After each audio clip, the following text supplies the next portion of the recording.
सुनो मेरी बात को, इधर उधर मन न लगा करके सीधा का ध्यान करो।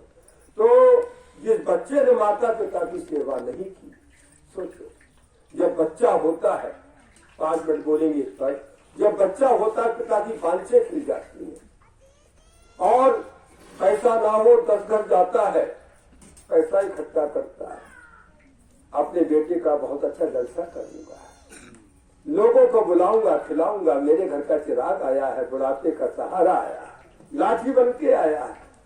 हजारों अरमान होते हैं, हजारों अरमान होते हैं, पूरा जीवन पिता अपने बच्चों पर लगा देता है, अपने जीवन में कतई सुख पाना नहीं चाहता, मेरे बच्चे सुखी हो जाए, वो इसलिए जीवन जीता है, पूरा जीवन लगा देता है। और वो बच्चा बड़ा होकर के पिता का तिरस्कार करता है। कभी सामने कहा है, मात पिता गुरु भक्त ने पुत्र सर्वगत पाए और एक एक को बीन कर अपना अंडा खाए। जो बेटा माता पिता की सेवा नहीं करता वो परत की योनि में जाएगा।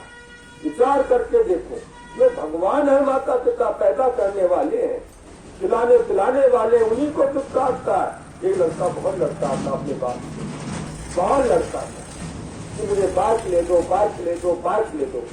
बच्चों तुम पीछे नहीं देखोगे, अगर बात सुनोगे, सत्संग में बैठो, तुम दोनों से सिखाए थे। अभी आप कह रहे समझ बोलेंगे, सत्संग हो रहा तो पीछे देख रहे हैं, विचार करके देखो। तो वो कहता था बाइक दे दो, बाइक ले दो, तो पिता कहते बेटा मैं तुम्हारे लिए काम कर रहा हूँ, किसी के लिए काम नहीं कर रहा हूँ, मेरा तो जीवन तुम्हारे लिए, काय इतना लड़ाई लड़ते हो, क्यों घर में द्वंद मचाते हो, मेरा तो जीवन तुम्हारे लिए समर्पण है।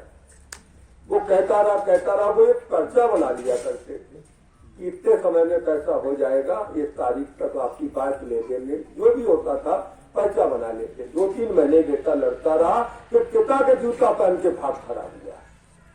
भाग खड़ा हुआ तो 50-60 कदम चला होगा तो उसके पैरों में कुछ लगा, एक हाथ कीले थी, उसके विलन निकल आया, फिर थोड़ा बड़ा पानी आ गया जूते में। अब उसे विचार आया, मेरे पिता से माँ कहती थी 8 साल हो गए, जूता ले लो, जूता ले लो। पिता ने कहा मेरे जूते बढ़िया है, मैं बच्चों के लिए कर रहा हूँ, मेरे जूते अच्छे हैं, मैं बच्चों के लिए कर रहा हूँ। तो उसको ध्यान आया कि हाय मेरे पापा ऐसा जूता पहनते थे, तो उसका पर्स निकाला, जो लेकर के जूता पर्स भागा था।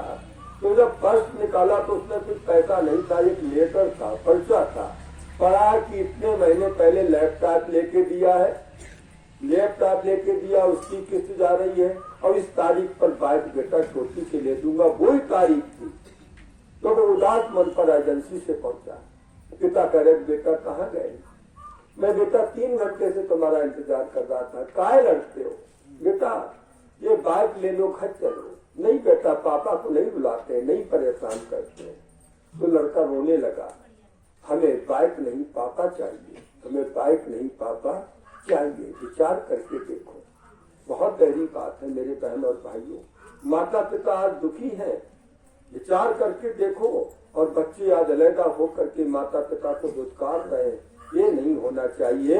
भैया जी महाराज कह रहे हैं, अगर हमारा घर का तरीका बढ़िया नहीं होगा तो सत्संग रोज चले जाओ भैया, रोज सत्संग बोल ले, हम कोई दिक्कत नहीं है। लेकिन वो चीज नहीं मिलने वाली जिसके लिए हम यहाँ पर परमात्मा ने दया कृपा करके हमको ये प्लेटफार्म दिया है, हमको ये सौभाग्य सौंपा है। विचार करके देखो। और बहनों को देखिए, जहाँ शादी होकर के आएंगी, थोड़े दिन बाद अलहदा हो गई बहुएं, और ये भूल गई कि अगर ये माँ नहीं होती, माँ तलवार में कहाँ से आती, कहाँ से सिंदूर भरा जाता। सोचो, आज अलहदा बना के खा रही है और कन्या खुद खिलाएंगी, मंदिर में जाके चादर चढ़ाएंगी, अच्छी बात है, ये गलत बात नहीं। लेकिन माँ के लिए सेवा नहीं कर सकती जो जननी बैठी है, जो हमारी जगदम्बिका घर में बैठी है, आप उनकी सेवा नहीं कर सकते। कबीर साहब ने कहा है, मात पिता गुरु भक्त दिन बेटी बिच्छू होए और जन्म देती वंश का अपना जीवन खोए। जो बेटी अपने सास ससुर की सेवा नहीं कर सकती, उसे बिच्छू कोनी में जाना पड़ेगा।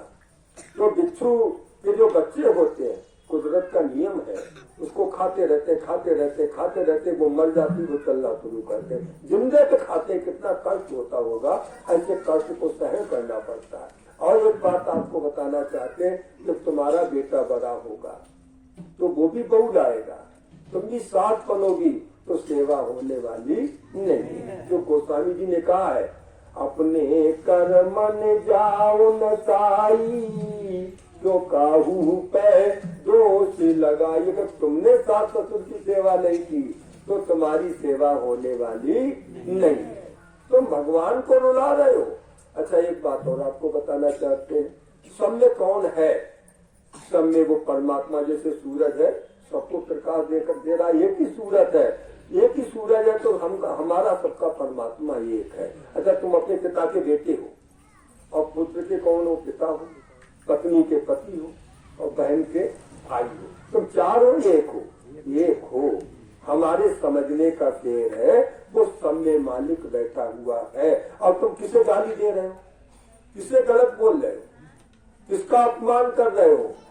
यहाँ पर चल करके देखिए, अगर आप किसी को दुख पहुंचा रहे हैं, जैसे रामायण कहती है, परिहित सर से धर्म नहीं भाई, पर पीड़ा समु नहीं अधुमाई। कि दूसरों को दुख देने से कोई बड़ा पाप नहीं है, दूसरे साथ अच्छा करने से कोई बड़ा धर्म नहीं है। और हर व्यक्ति जानता है कि मैं अपने से प्यार करता हूँ, लेकिन कोई ये नहीं जानता ये शरीर को मैं मान लेता। और वैसे आपको एक बात बताना चाहते हैं, जब रात में डकैत आ जाए और बंदूक लेके खड़े हो जाए